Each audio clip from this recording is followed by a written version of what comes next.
नमस्कार. Icon steel प्रस्तुत build icon या उपक्रमात आज आपण आहोत नाशिक जिल्ह्याच्या मालेगावमध्ये आणि आपल्यासोबत आहेत senior civil engineer Shri Anil Darade saheb. नमस्कार. नमस्कार. आपलं स्वागत आहे या बिल्ड आयकॉन या उपक्रमात.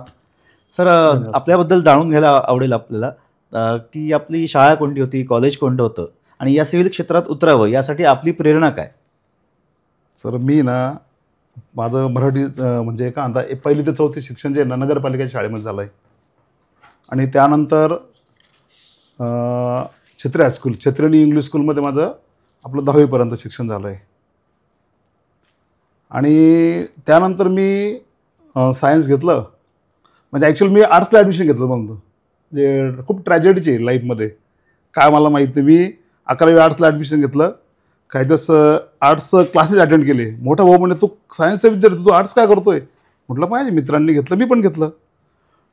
नाही म्हणे, तू एक काम कर म्हणे, सायन्स ॲडमिशन कर.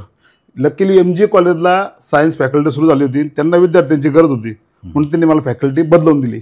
मी सायन्सचा विद्यार्थी झालो. सायन्समध्ये पास झालो. आणि मग काय करायचं तर म्हणे, तू इंजिनियर बन म्हणे. ठीक आहे, मला बनायचं होतं मेकॅनिकल इंजिनियर. मी गेलो कोपरगावला. संजीवनी एज्युकेशन सोसायटीचं जे कॉलेज आहे संजीवनीचं, तर ते लकीली माझे आजोबा जे होते त्यांचे मित्र तिथं चेअरमन होते, लहान भाऊ नागरे म्हणून. त्यांच्याकडे गेलो. ते मला म्हणे, अनिल तू आता आलाय म्हणे, पण मेकॅनिकलची ॲडमिशन फुल झाली. कारण तेव्हा मेकॅनिकल जो ट्रेड होता, जी फॅकल्टी होती ती खूप याच्या ट्रेंडिंगमध्ये होती किंवा तिला खूप महत्त्व होतं. सिव्हिलला त्यावेळेस स्कोप नव्हता. कुणी काही सांगेल मी तुम्हाला सांगतो, सिव्हिलला स्कोप नव्हता. तर मला त्यांनी सिव्हिल करायला सांगितलं. तू आता काम कर, सिव्हिल कर आणि फर्स्ट इयर, नंतर तू बदलून घे वाटलं तर. मी सिव्हिलला ॲडमिशन घेतलं आणि मग पुढं सिव्हिल कंटिन्यू केलं. म्हणजे सिव्हिल मला खरंच तेव्हा अजात रस नव्हता सिव्हिलमध्ये. मी मेकॅनिकलचा म्हणत होतो. मला जन्मताच मेकॅनिकल ह्याविषयी खूप आवड होती. पण झालो सिव्हिल इंजिनियर. पण खुश आहे मी, कारण त्याच्यानंतर मी बरेच कामं सिव्हिलमध्ये केली आणि नाव पैसा गावात जे काय कमवलं आपण सिव्हिलमधूनच कमवलं. सर, हरकत नाही, पण आतापर्यंत पण सर तुम्हाला अजून सांगतो मी, म्हणजे वाईट गोष्ट सांगतो की जे मला आज माझ्या ह्याच्यात, पण मला त्याचे चांगलं वाटतं. सांगा सांगा. म्हणजे मी सिव्हिल इंजिनियर होतो, मी काम करत होतो, पण समाजामध्ये ना हसायचे लोक आम्हाला सिव्हिल इंजिनियर म्हटलं का. म्हणजे समजा मला आठवतं, मी माझ्या वडिलांबरोबर चाललो होतो. माझे वडील लेफ्ट साईडला वॉचमन होते आणि मी वडिलांबरोबर चाललो होतो. तर रस्त्याने मला वडिलांचे एक मित्र भेटले आणि त्यांनी विचारलं मला, तू काय करतो? जनरली एक कोणी का होईना दुसऱ्याला विचारतात, पालक दुसऱ्या मित्राला त्याच्या मुलाला विचार, तू काय करतो? जेव्हा मी त्यांना म्हटलं मी सिव्हिल करतोय, तर ती व्यक्ती काय बोलली असं माहिती आहे का? त्यांना सिव्हिल येत होतं, पण ते काय तू सिव्हिल करतोय? अरे काय, मेकॅनिकल तर करायचं ना. म्हणजे हे शब्द अनेकदा ऐकलेला माणसं आम्ही. म्हणजे त्यावेळेच्या सिव्हिल इंजिनिअरनी काय भोगलंय नाही आम्हाला माहिती. आम्ही काय सहन केलंय, खूप काही सहन केलंय. मला कोणी पोरगी देत नव्हतं मी सिव्हिल इंजिनियर असल्यामुळे. एवढी वाईट परिस्थिती आहे तुम्हाला सांगतो. सर, हे शिकण्यासारखं आहे की तुम्ही तुमचं स्ट्रगल एवढा हसतपणे सांगताय. हे पण शिकण्यासारखं आहे. म्हणजे खूप याच्यामध्ये मी तर त्यानंतर मग मी काय केलं माहिती आहे का, सिव्हिलचे दिवस वाईट असल्यामुळे मी हार्डवेअरचं दुकान टाकलं. हार्डवेअरमध्ये चांगलं नाव कमवलं, पैसाही कमवला. आणि जेव्हा सिव्हिलचे दिवस परत चांगले आले तर मी पुन्हा सिव्हिलकडे वळालो आणि चांगलं काम केलं सिव्हिलमध्ये. हो, एवढ्या हसतमुखाने तुम्ही सांगताय. आनंद. पहिला प्रोजेक्ट मिळवताना काय काय अडचणी होत्या ते तुम्ही सांगू शकाल? हां सर, पहिला प्रोजेक्ट मी तुम्हाला सांगतो. काय आता एक म्हणता ना देवाची देणगी असते. जेव्हा माझ्या खिशात खूप पैसे असतात ना, माझ्याकडे कामं होतच नाही. हे आजपर्यंत माझा अनुभव आहे. एक प्रोजेक्ट घेतला मी डेव्हलपमेंटचा, लँड डेव्हलपमेंटसाठी. आणि त्याला थोडासा रोडचा एक इश्यू होता, तो चालूच होता. त्या काळात बिनशेती करणं कलेक्टर ऑफिसला खूप अडचणीत असायचं. आणि त्याच वेळेला मी खूप अडचणीत आलो त्या प्रोजेक्टमुळे. आणि माझ्याकडे लकीली एक प्लॉट आला.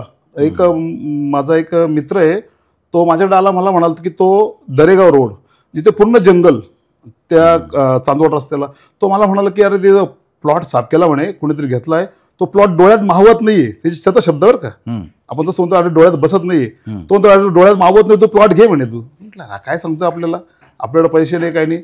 तो एकदा आला, दोनदा आला. मग मी शेवटी गेलो, जागा बघितली, जागा आवडली. एवढा मोठा प्लॉट आणि पैसे आणायचे कुठून? बरं कोण आहे मालक हे माहीत नाही. मालक शोधला, त्याच्याकडनं जागेचं हे केलं, माहिती घेतली. त्यांनी घेतलेल्यापेक्षा त्याला त्याचं खरेदी होऊन म्हणजे नाव लागलं पण नव्हतं. त्याच्या अगोदर आपण त्याच्या संग व्यवहार केला, व्याजाने पैसे घेतले आणि त्याला दिले 2 लाख रुपये आणि तो प्रोजेक्ट केला. खूप छान झाला प्रोजेक्ट तो.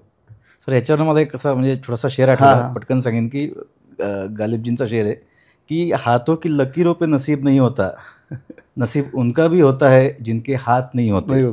तर आता या तुमच्या क्षेत्रामध्ये अनेक लोकांचे हात असतात आणि हातभार असतात. तर त्याच्यापैकी काही कुशल कामगार असतात, काही अकुशल कामगार असतात. तर अकुशल कामगारांबरोबर काम करताना तुमची धारणा काय असते किंवा त्यांच्या काळजी तुम्ही कशी घेता त्यांची? सर काय माहिती आहे का, आपल्या साईटवर जी माणसं असतात कामाला ती कुशल किंवा अकुशल, पहिली गोष्ट आपण त्या लोकांसंग कसं बोलतो. म्हणजे आपण त्यांच्यासंग चांगलं जर बोललो ना त्याचा मूड चांगला होता कामाचा. बरोबर. आणि मला असं वाटतंय एखादा माणूस समजा वर काम करतो स्लॅबच्या वर, तर मी नेहमी सांगतो तिथून आवाज द्यायचा नाही की त्याला रागवायचं नाही. समजा आपल्याकडे मॅनेजर वगैरे माणसं असतात ते काय करतात, रागवायचं नाही. त्याची मानसिकता खराब झाली ना, तो अपघात होण्याचं कारण काय असतं, त्याच्या मानसिकतेमुळे होतो. आपण काळजी घ्या की त्या माणसं समजा त्याच्या भाषेमध्ये, तर सिव्हिलमध्ये हेच आहे ना, आपल्याला available labour, available material, available प्रमाणे जे आहे त्याच्यामध्ये चांगलं काम करायचं आहे. तो जो लेबर तुमच्या साईडवर आहे ना ते सगळं तुम्ही किती चांगलं टॅकल करतात, त्याच्या भाषेत कसं बोलतायत. आपण आपल्या पुस्तकातल्या भाषा बोलून त्याला चालणार नाही, त्याला कळणार नाही. बरोबर. त्या भाषेत चांगलं बोललो, त्याच्या संग हसी मजाक करून बोललो तो चांगलं काम करतो. आणि सेफ्टी ही वापरलीच गेली पाहिजे, खूप महत्त्वाची. म्हणजे तुम्हाला सांगतो माझ्या साईटवर मी सेफ्टी टँक खोदतच नाही सुरुवातीला, खूप उशिरा खोदतो. अच्छा. बऱ्याच वेळेस काय होतं बघा, आपण फक्त कामगारच म्हणतो, कामगारांची मुलं असतात. आत्ता पण नाशिकला एक अपघात झाला, पाण्या साईडवरती काहीतरी मुलं पडून मिलीत. टाकी खोदतो आपण, टाकी बांधतो पण टाकी खोल असते. मी सगळ्यात शेवटी घेतो टाकी सेफ्टी टँक. माझा स्वतःचा हे अनुभव की आपण नंतर घेतले पाहिजे, त्याचा अपघात होऊ शकतो. किंवा उंच बिल्डिंग असेल वरती काम करताना बी ती अडचण येऊ शकते. त्यामुळे सेफ्टी खूप महत्त्वाची आहे आणि पाळली पाहिजे. पाळत नाहीत आजकाल लोक. आजकाल म्हणजेपेक्षा लोकांना सेफ्टी आवडत नाही. हेल्मेट देऊन बघितले आम्ही, मी स्वतः हेल्मेट आणून दिले त्यांना, त्यांनी नाही वापरले, थोड्या दिवस वापरले, हेल्मेट पण नाही वापरलेत. सर तुम्ही म्हणजे तुमच्या कामगारांची एवढी काळजी घेता आणि विचारपूर्वक काळजी घेतात. आणि सर ज्यावेळेस माझ्याकडं वरचं काम चालू होतं ना, कारण आता काय आमचे माणसं बदली होत राहतात. बरं. आपण त्यांचा इन्शुरन्स काढतो, पण ज्यावेळेस उंच काम चालू होतं ना तेव्हा तर नक्कीच जाणून बुजून इन्शुरन्स पहिलेच काढला तर नाही. आता तो वरच्या मधल्यावर कामाला गेलाय, खालच्या मधल्यावर असताना एवढी रिस्क नसते कामामध्ये अपघात होण्याची, पण वर गेल्यानंतर रिस्क वाढते बिल्डिंगमध्ये आणि त्यावेळेस इन्शुरन्स काढतो आपण. बरोबर. ग्रुप इन्शुरन्स काढतो आपण त्यांचा. सर तुमची म्हणजे तुमच्या कामगारांचा म्हणजे ते तुमचे कुटुंबच आहेत आणि तुम्ही एवढा त्यांचा विचार करता, तर त्याचप्रमाणे तुम्ही जेव्हा मटेरियल परचेस करता तर ते परचेस करताना त्याबद्दलचा तुमचा काय विचार असतो? नाही सर, मटेरियल परचेस करताना खूप काळजी घ्यावी लागते. एक तर समजा सँड आहे, तुमची सँड किती प्युअर आहे ते महत्त्वाचं आहे. त्याच्यामध्ये मातीचं प्रमाण आहे का, तुमच्या विटा घेता विटाची क्वालिटी चांगली आहे का, स्टील चांगलं आहे का, सिमेंट चांगलं आहे का, हे सगळं बघणं महत्त्वाचं आहे. क्वालिटी आणि रेट दोन्ही खूप महत्त्वाचे आहेत. सर आत्तापर्यंत तुम्ही किती प्रोजेक्ट्स हँडल केलेत? सर मला असं वाटतं माझे 200-300 प्रोजेक्ट झाले असतील. भरपूर बंगले बांधले, रोज बांधलेत, अपार्टमेंट्स झालेत. म्हणजे मला असं वाटतं मनमाडमध्ये अपार्टमेंट बांधून विकणार पहिला ग्रुप तुम्ही असेल. लोक हसायचे मला की फ्लॅट चालणार नाही मनमाडमध्ये, त्यावेळेस मी फ्लॅट विकलेत. अच्छा. हो सर, त्यापैकी मग एखादा आयकॉनिक लक्षात राहिलेला प्रोजेक्ट आहेत ना सर? 2-3 प्रोजेक्ट आहेत. जो मी पहिला सांगितला ना तो एक आहे, आणि अजून त्यानंतर एक बांधला की त्याच्यामध्ये जवळजवळ कॉलम साईज खूप मोठी होती. बरं. म्हणजे 1.5 फूट बाय 4 फुटाचे कॉलम. म्हणजे मनमाडमध्ये चर्चेचा विषय होता की हा काय करतो, याचा एक कॉलम म्हणजे आमच्या पूर्ण बिल्डिंगचं स्टील आणि पूर्ण बिल्डिंगचं कॉन्क्रीट एका कॉलमला लागतंय. अच्छा. 250, 300 फुटाच्या फुटिंगच भरले आपण त्याच्यामध्ये. तो बी छान होता प्रोजेक्ट. सर मग या सगळ्या प्रोजेक्ट्समध्ये आतापर्यंत तुम्ही आयकॉन स्टील कुठे कुठे वापरलं? नाही सर, आयकॉन नाही वापरलं मी. आता माझं नवीन प्रोजेक्ट सुरू झालं तिथे वापरेल आयकॉन आता मी. बरं. हो. किंवा त्याबद्दल तुम्ही काही अभ्यास केलाय की बाबा आयकॉन स्टील कसं आहे? नाही, आयकॉनचं स्टील चांगलं आहे, ऐकलं मी. स्टीलचा काही विषय नाही, स्टील चांगलं आहे. लांबी वगैरे चांगली, मार्केटमध्ये बरीच चर्चा आहे आयकॉनची. डीलर बी चांगले मनमाडचे, काही अडचण नाही त्याच्यामध्ये. सर आता तुमचा एवढा अनुभव आहे 35 वर्षांचा या क्षेत्रामध्ये, बरेच प्रोजेक्ट्स तुम्ही हँडल केलेत, तर तुमचा एक व्हिजनरी प्रोजेक्ट काय असेल की मनमाडसाठी किंवा मालेगावसाठी, नाशिकसाठी, की काय प्रगती तुम्ही बघता आणि काय तुमच्या हातनं? नाही, काय होतं सर तुम्हाला सांगू का, प्रगती म्हणजे काय माहिती आहे का, प्रगतीची व्याख्या आता बदलली. आपण मी सिव्हिल इंजिनियर आहे, पण कॉन्क्रीटची जंगल तयार करणं म्हणजे प्रगती नाही. कारण आता आपण काय करतो, सगळी कॉन्क्रीटची जंगलं तयार करतोय, पण त्याबरोबर पर्यावरणाचा किती ऱ्हास करतोय. म्हणजे पर्यावरणाचा कुठे विचारच करायला तयार नाहीत. आणि दुसरी गोष्ट अजून जी आता नवीन लोक प्रॅक्टिसला येतात, इंजिनियर असतील किंवा नॉन टेक्निकल लोक खूप काम करतात आज मार्केटमध्ये.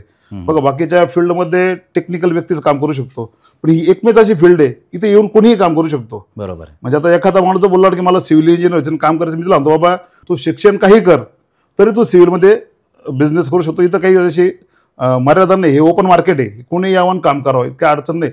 पण ह्याचा परिणाम काय होतो माहिती आहे का, की आज लोक घरं बांधताना नियमच पाळत नाही, साईड मार्जिन सोडत नाही, अतिक्रमणचं प्रमाण वाढलंय, प्रॉपर लाईट व्हेंटिलेशन ठेवत नाहीयेत, काम करताना काही काही प्रकार शोधतात. एक मध्यंतरी तर आता आम्ही लोड बेरिंग पासून कामं करणारे माणसं आहेत, मध्ये हा RCC प्रकार आला तर कुठून आला कुठे शोधला काही माहीत नाही.